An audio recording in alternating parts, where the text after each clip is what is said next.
Me. Thank you for stopping in for the first of this week's 5 and 5.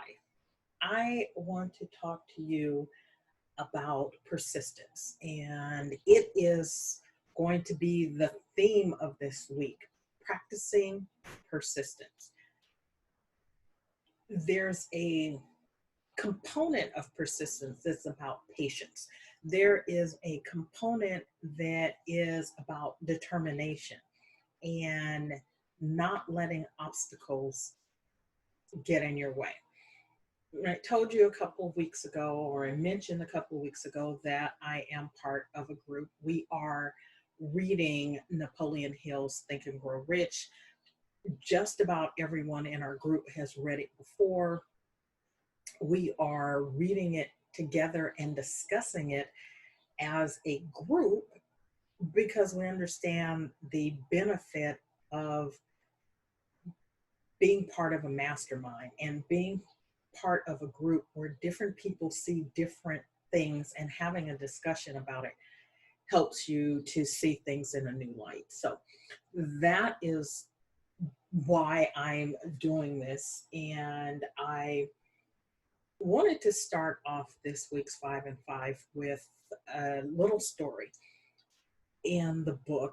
And I'm not going to tell the story in detail, just going to give you the highlights, the nuggets, if you will, which is definitely a pun on the story. The story is called 3 Feet from Gold.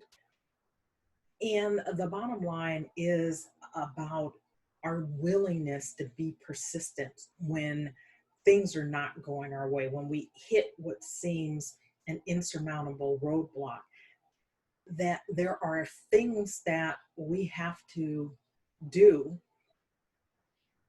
because it's not about persistence for persistence sake and to continue to do the absolute same thing the same way, because according to Einstein, that's insanity if you're expecting a different result. But you have to make the effort to reevaluate and then figure out a new way to move forward. But the bottom line is that until you make a decision to quit, persistence has to be a part of that equation.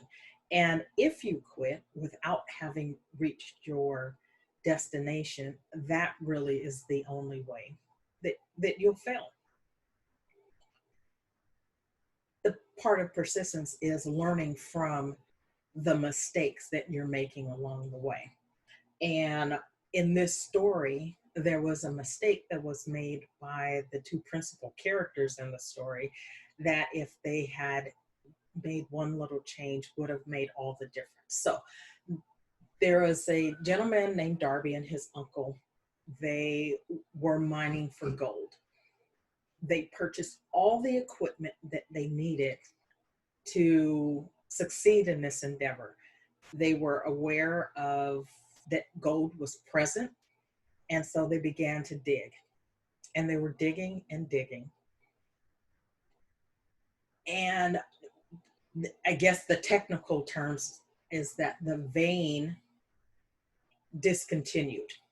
There was something that lets them know that they're on the track of gold, and the vein discontinued. They tried a little longer and then they gave up. In fact, they sold the equipment. Darby sold the equipment to a junk man. Now, the junk man, knowing nothing about gold and mining gold, went to an engineer to get information about how to proceed. You know what the engineer told him? They were about 3 feet away from the gold. The junk man followed the advice of the engineer, kept digging, eventually found gold, made millions of dollars. And so, going back to what persistence is about, it is about the determination, and it is about keeping moving. But if you're hitting roadblocks, if you're hitting obstacles, you have to stop and ask the questions about what else could I do? How else could I do it? Can I get help from someone? Should I go in a different direction? Should I zig instead of zag? The bottom line is you have to reevaluate what you're doing and then make some adjustments in order to keep moving. So I'm not saying just keep straight ahead. Success is not generally a linear path. It is, if you've seen cartoons, success looks like this, right? It's up and down and it's round and about and it's back and forth. And you get where you're going in increments, in small steps, big leaps, huge gains, sometimes moving backwards.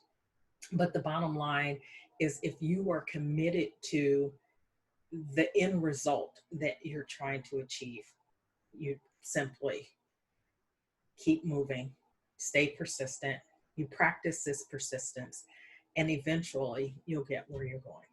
So thank you for joining me for today's 5 and 5, and I look forward to seeing you tomorrow. Take care.